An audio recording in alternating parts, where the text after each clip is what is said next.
Bom dia, hoje são 14 de março de 2021. Hoje já estamos no 74º dia do ano. Já vamos bem adiantados aí com a questão do ano de 2021. Não se frustre por pouca coisa. Se mesmo por muito você não deve se frustrar, quanto mais por pouco.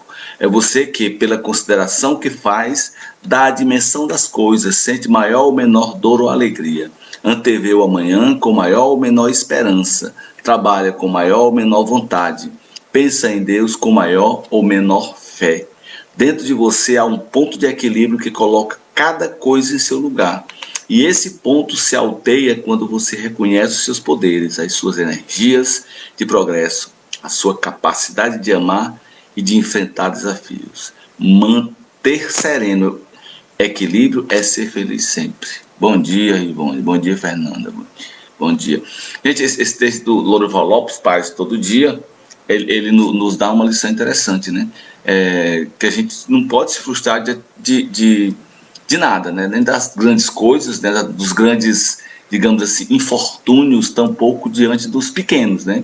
Tem uma frase que diz o seguinte: crie um bode, crie um jumento, crie um grilo, mas nunca crie expectativa, né? Então a frustração, ela sempre advém da expectativa que a gente cria, que a gente coloca em determinadas coisas que acontecem na nossa vida, né? Um novo emprego, umas férias em família, qualquer coisa que a gente vai fazer, se a gente colocar muita expectativa, é bem possível que nós iremos nos frustrar, né? Porque exatamente a frustração, ela vem exatamente dessa questão de expectativa. Cada coisa ao seu momento, cada coisa no seu lugar, cada coisa uma coisa. Não pode fazer isso, né? De criar expectativa demais. A gente vai esperando, vai acontecendo, e a gente vai ficando bem.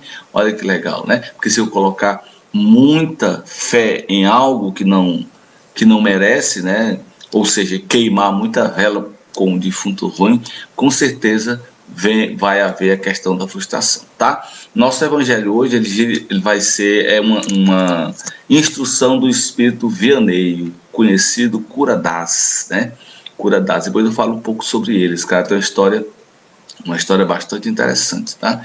E ele nos diz o seguinte: no seu evangelho, ele vai dizer o seguinte: bem-aventurados que têm fechados os olhos. Meus bons amigos, para que me chamastes?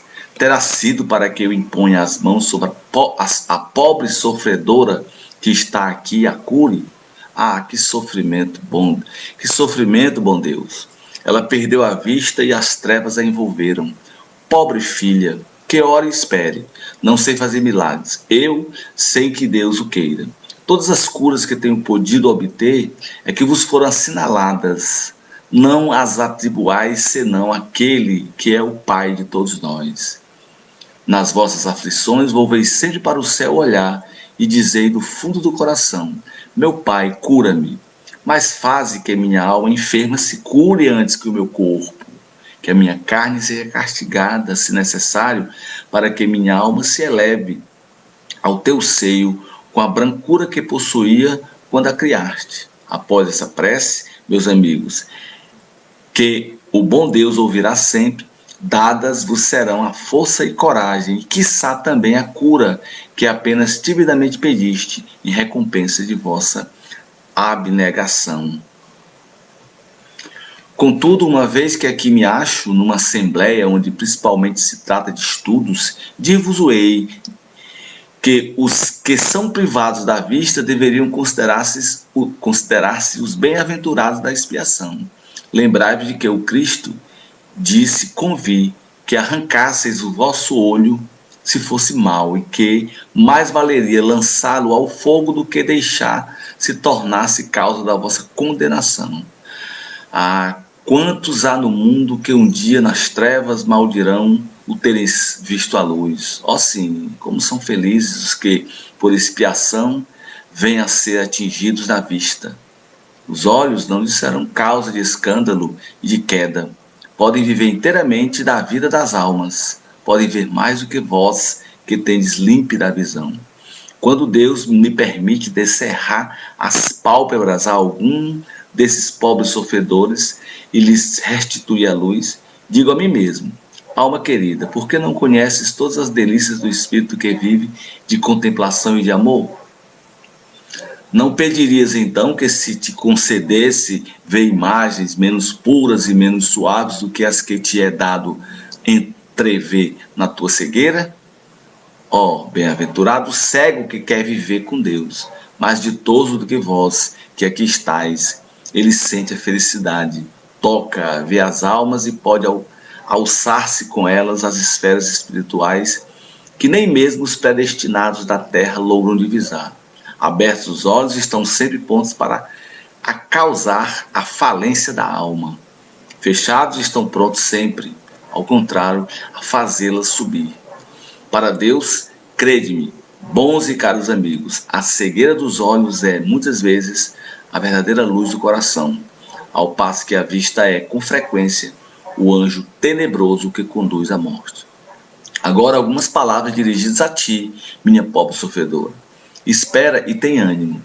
Se eu te dissesse: minha filha, teus olhos vão abrir-se, quanto jubilosa te sentirias. Mas quem sabe se esse júbilo não ocasionaria a tua perda. Confia no bom Deus que fez a ventura e permite a tristeza. Farei tudo o que me for consentido a seu favor, mas a teu turno. Ora, e ainda mais, pensa em tudo quanto acabo de te dizer. Antes que me vá, recebi todos vós, que aqui vos achais reunidos, a minha bênção. Vianney Curadas, Paris, 1863. Veja quão belas, bom dia, Leila, tudo bem, querida?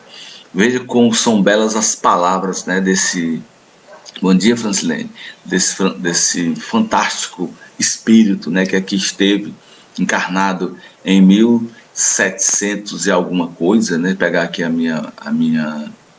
pegar aqui a minha pesca aqui, tá aqui, a pesca tá aqui, deixa eu ver. Ele nasceu em 1746, né? Morreu 1786 e morreu em 1859. Então, durante o período que Vianney esteve aqui, ele penou muito na vida dele, né? Ele nasceu pobre numa comunidade muito pobre e sendo camponês naquela época não havia essa história de moleza, né? O cara tinha que trabalhar e trabalhar muito. Então ele ajuda o pai e quando ele resolve estudar, porque ele queria ser padre, né? Ele queria ser pároco, queria ser um sacerdote e o pai não deixa, porque se deixar vai ser uma mão de obra a menos lá no, né? E ele estuda pouco e quando ele consegue, bom dia, Ivan, quando ele consegue finalmente ordenar-se com muito esforço, né? Até porque ele não sabia o latim, ele teve que aprender o latim. Para a sorte dele, um pároco da comunidade lá de As, quando ele chega a As, né, Balei, vai ajudá-lo, vai ensiná-lo, vai introduzi-lo realmente na formação espiritual que ele precisava. Mas mesmo assim ele continua discriminado, ele não pode ser confessor. Ser confessor à época é mais ou menos como... Não dá para a gente mensurar aqui a capacidade que tinha um confessor à época. Rapidamente aqui eu posso imaginar um grande psicólogo, né, capaz de restituir a saúde mental das pessoas. E ele era tão bom nisso que as pessoas passavam o dia inteiro, até a noite inteira, na fila para ser confessado por ele, né? E além disso ele tinha a mediunidade muito grande, bastante aflorada, e ele curava com apenas a suspensão das mãos sobre a criatura enferma, principalmente crianças, né? E ele se alimentava muito mal, muito pouco, porque ele achava que se ele comesse um pedaço de pão, se ele comesse alguma coisa, bom dia, Cleitão, se ele comesse alguma coisa que deixasse o corpo dele em pé já era suficiente, né? E o resto ele doava para as pessoas mais pobres. Imagine nós estamos na França, né? Nós estamos aqui já em As, na França, no século XIX. A fome era grande, gente. A fome não era pouca, não, era muito grande mesmo. A Revolução Francesa nunca resolveu nada ali naquela região. Resolveu na sequência, com as lutas dos trabalhadores, dos camponeses, dos próprios mineiros lá na França, o que é muito bem, está muito bem registrado no romance Germinal, do escritor Émile Zola. Então a fome era muito grande, né? E ele, sabendo disso, ele comia muito pouco para poder ceder o restante para os pobres, né, para as crianças. E quando ele recebeu uma herança, o pai dele havia falecido, o irmão dele mandou um dinheiro para ele, né? E ele então pegou esse dinheiro e repartiu todo com a comunidade, ou seja, um espírito de escola, um espírito de excelência, já está bem acima dos demais, né? Então, em 1959, já um corpo combalido da saúde, cambalida, né, com 73 anos de idade, Curadás desencarna. E aparece aqui, exatamente na codificação do Espiritismo, dando essa belíssima mensagem que fala sobre a cegueira, né? Cegueira visual. Se o Ivan estiver aqui ainda, vai lembrar de um conto de João Guimarães Rosa, em que tem uma frase desse conto, é um cego, que ele passa o dia mendigando juntamente com o seu guia, e no final da tarde vai para farra, gastar dinheiro com as mulheres e tal e tal. E todas as vezes ele gasta o dinheiro, e ele sempre cede também um pouco para o seu guia.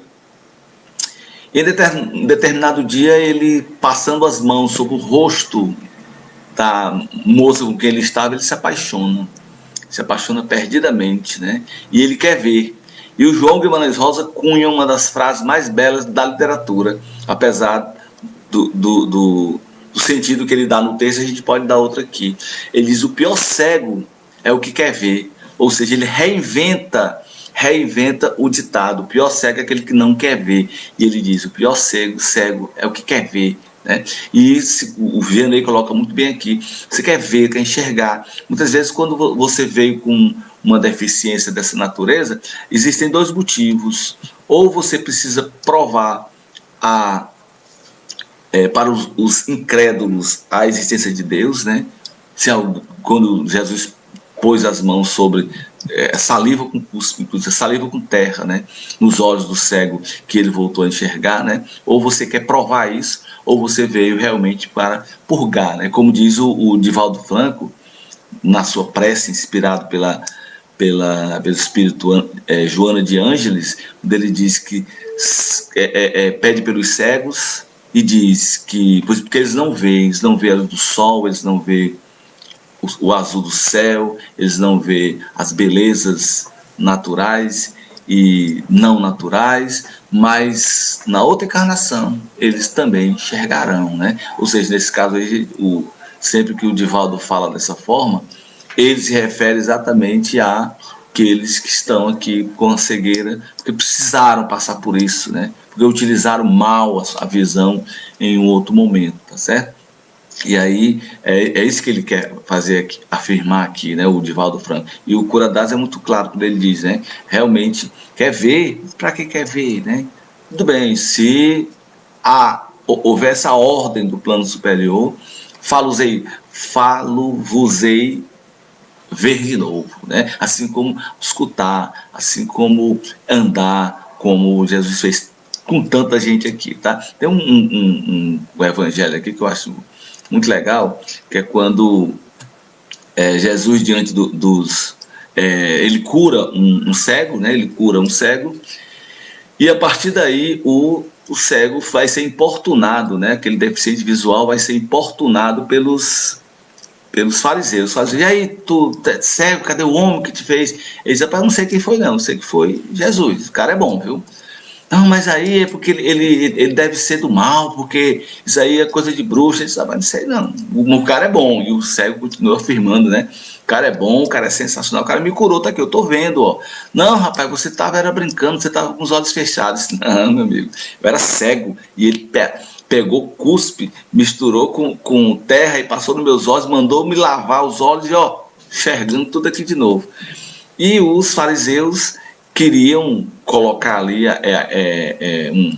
dizendo que para eles que Jesus não obedecia o sábado, não obedecia às leis de Deus, porque os judeus, né, se Jesus era judeu, então ele precisava obedecer também às leis dos judeus, né, de Moisés, mas ele não obedecia, né, que ele dizia que isso aí era besteira, né, muita certeza também, né, você seguir preceitos, apenas seguindo preceitos, porque o pastor, desculpa, porque alguém mandou você fazer isso, mandou você fazer aquilo, não vou tomar vacina porque o pastor mandou, diz que não é para tomar vacina não, né? Ou seja, é muita ingenuidade, né? Muita hipocrisia também, tá? Então, no caso, a gente tem aí o cego dizendo, não, mas o homem é bom, Jesus é para o cara, o nome dele é Jesus, é legal, cara, só o filé, me curou. E os fariseus tanto se irritaram que expulsaram o rapaz. E na sequência nós temos essa conversa aqui, esse diálogo. Jesus ouviu que o haviam expulsado e ao encontrá-lo disse, você crê no Filho do Homem? Perguntou o homem. Quem é ele, Senhor, para que eu nele creia? Disse Jesus, você já o tem visto. É aquele que está falando com você. Então o homem disse, Senhor, eu creio, e o adorou. Disse Jesus, eu vim a este mundo para julgamento, a fim de que os cegos vejam e os que veem se tornem cegos. Alguns fariseus que estavam com ele ouviram-no dizer e se perguntaram, acaso nós também somos cegos? Disse Jesus, se vocês fossem cegos, não seriam culpados de pecado. Mas agora que dizem que podem ver, a culpa de vocês permanece. Olha aí, né? Quer dizer, os fariseus que preferindo ser chamados de cegos, né? Ser chamados de cego porque se eles fossem ser, bom dia, Ana Rita, se eles fossem cegos, ou seja, nenhuma culpa lhe cai, mas agora eles conhecem a trajetória, eles conhecem os desígnios de Deus. Entretanto, eles fingem que não conhecem e continuam extorquindo. Bom dia, dona Ilse. Continuam extorquindo dinheiro das pessoas, continuam para manter as suas túnicas brancas, né? Para manter os seus adornos. Então, eles perseguem Jesus exatamente por isso, porque como Jesus não veio fundar igrejas, não veio fazer igrejas, ele veio criar a igreja no seio do indivíduo. Nesse momento, os fariseus estão revoltadíssimos com Jesus exatamente por isso, né? Perseguindo-o, e Jesus sempre os pega numa armadilha como essa. Se vocês fossem cegos, não teria nenhuma culpa daquilo que lhes ocorre, mas como sabem que veem, ou seja, conhecem as coisas, né? Segundo o poeta Chico Buarque de Holanda, os cegos como os poetas como os cegos podem ver na escuridão, né? Porque mesmo cego de nascença, aquele cego que nasceu cego, ele pode ver na escuridão, porque ele aguça outros sentidos, né? Mas quando a gente finge a cegueira, esse é o pior de tudo, né? Então quando a gente realmente finge que está cego, eu não sei de nada, não, você sabe. Se você frequentou a casa espírita, se você leu o evangelho, se você prestou atenção nas palavras do padre, se você atentou para as orientações do pastor bom, aquele pastor que realmente é vocacionado, né? Não está só querendo ganhar o seu dinheiro, né? Então, se você atentou para tudo isso, você não é mais cego. Você já conhece as escrituras, já conhece aquilo que deve ou que não deve fazer. Se mantiver fazendo, é livre arbítrio, certo? Então mais uma vez a gente se despede aqui agradecendo a presença de todos, né? Vou só ler aqui o que ele escreveu. Há duas cegueiras, uma física e outra espiritual, quando você não quer ver a realidade diante dos olhos do coração.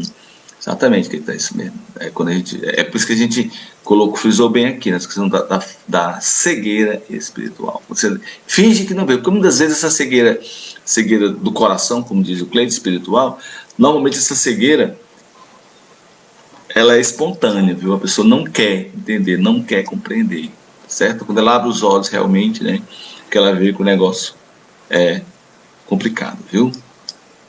Show, Jesus veio mostrar que igreja, exatamente, a igreja está conosco, né? Não está dentro de um templo. Claro, se eu vou a uma igreja católica, lá dentro eu me sinto bem, claro, lá tem a espiritualidade está regendo, né? Eu vou a um culto evangélico, um pastor bem intencionado, aquele pastor que realmente é vocacionado, e os padres também precisam ser vocacionados, né? Lá eu vou me sentir bem também, porque ali existe a espiritualidade regendo. Numa casa espírita, num terreiro de candomblé, não importa, onde eu estiver, num templo budista, onde eu estiver, eu estarei bem, porque a espiritualidade vai me ajudar, mas é preciso que eu também abra meu coração para isso, tá? Agradecendo a Deus pela oportunidade de estarmos aqui, pedir a Ele que nos oriente, e que nos proteja dessa doença infernal que está aí, né? Realmente está complicado, nós precisamos seguir as orientações também da ciência, né? Na ciência, espiritismo e ciência tem tudo a ver, né? Então já vi pessoas dizer, vai morrer quem tiver que morrer, não é bem assim não. Até porque tem sequelas, né? No cabo que vai encontrar uma doença dessa, alguns não vão morrer, mas vão ter sequelas para a vida inteira. Então é preferível a gente ouvir a voz da ciência e se prevenir, usar máscara, tentar o distanciamento sempre que possível, né? E lavar as mãos sempre com álcool.